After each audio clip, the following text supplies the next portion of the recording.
On y va? Allez. Hop. Voilà. Merci.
Message à l'occasion de la commémoration de la victoire du 8 mai 1945.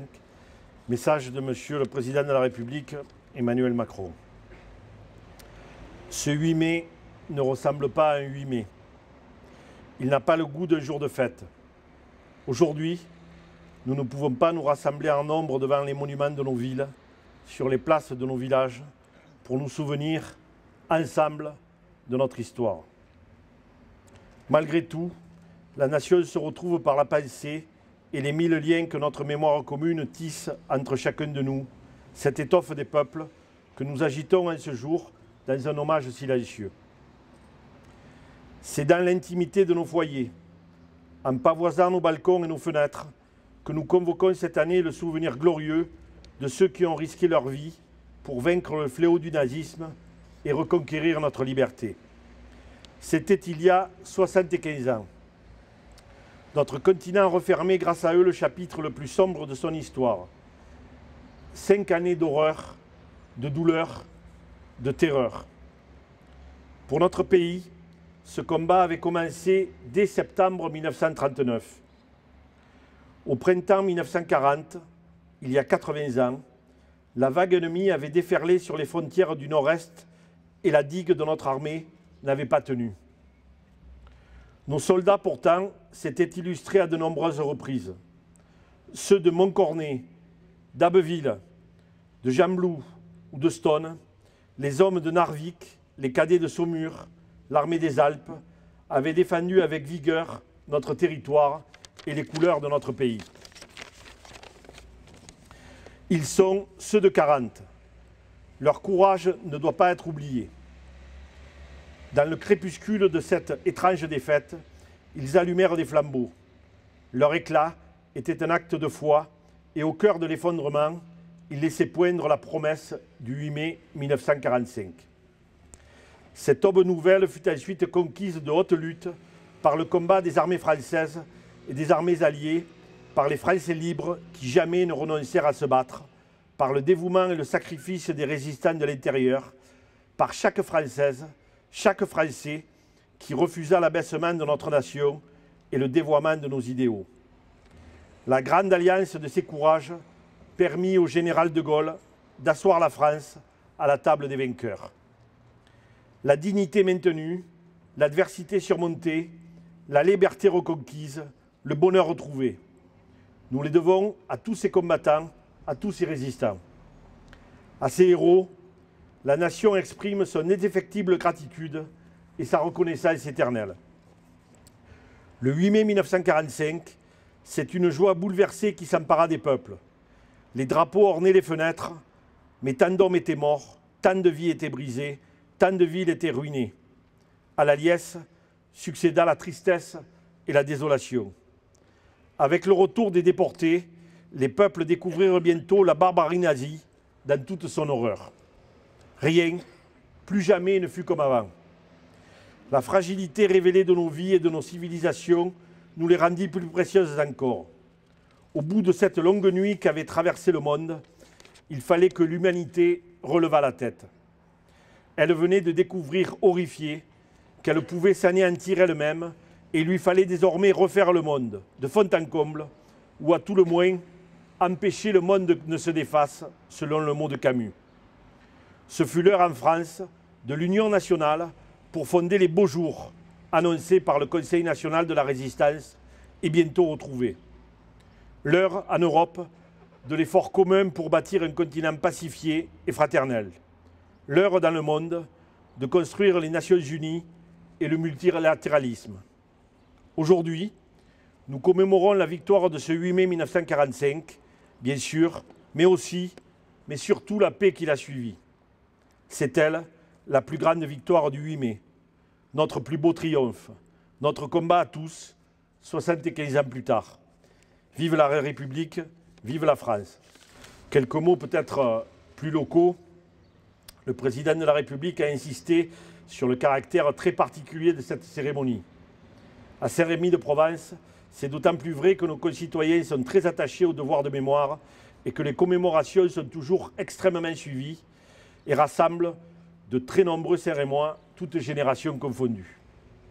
Il était donc essentiel que nous honorions la mémoire de toutes celles et ceux qui ont lutté pour notre liberté et qui ont participé à la libération de la France il y a 75 ans. Mais cette cérémonie est aujourd'hui difficile car elle témoigne d'un temps troublé, quasi indéfinissable. Qui aurait imaginé il y a quelques semaines que le virus du Covid-19 participerait à désorganiser notre monde et que près de 26 000 personnes mourraient sur le seul territoire national. À Saint-Rémy, jusqu'à présent, nous n'avons eu à décompter aucune victime, si ce n'est peut-être une victime indirecte, et je m'en réjouis bien sûr. C'est dans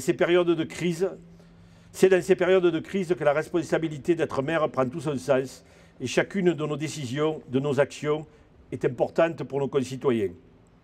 Dès le premier jour de la crise, la ville a tout mis en œuvre pour assurer la protection des Saint-Rémoises et des Saint-Rémois. Pour cela, nous avons pu compter sur la mobilisation des services municipaux et intercommunaux qui ont assuré la continuité des services publics. Pour nos anciens et les plus fragiles d'entre nous, le CCAS a été sur le pont en veillant à assurer le portage de repas au domicile des seniors. Ils ont également porté un regard bienveillant et attentif en assurant une visite régulière à plus de 180 foyers et en passant plus d'une centaine d'appels téléphoniques quotidiens. Pour les plus jeunes, les personnels des écoles primaires de Saint-Rémy ont continué à accueillir les enfants des professionnels de santé et de sécurité en première ligne dans la lutte contre le Covid-19. Je les remercie d'ailleurs chaleureusement.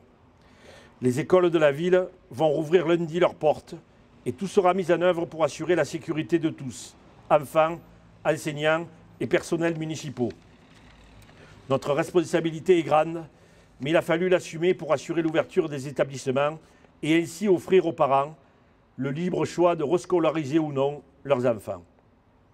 Pour tous les Saint-Rémois, nous sommes parvenus à distribuer un masque dans chaque foyer grâce aux employés municipaux, aux membres du CCFF et aux élus mobilisés pour la distribution en porte-à-porte.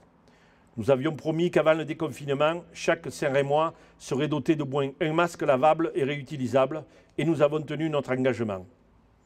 Grâce à la générosité et à la mobilisation de près de 50 couturiers et couturières bénévoles, un masque supplémentaire a pu être offert aux Saint-Rémois âgés de plus de 70 ans. Je les en remercie.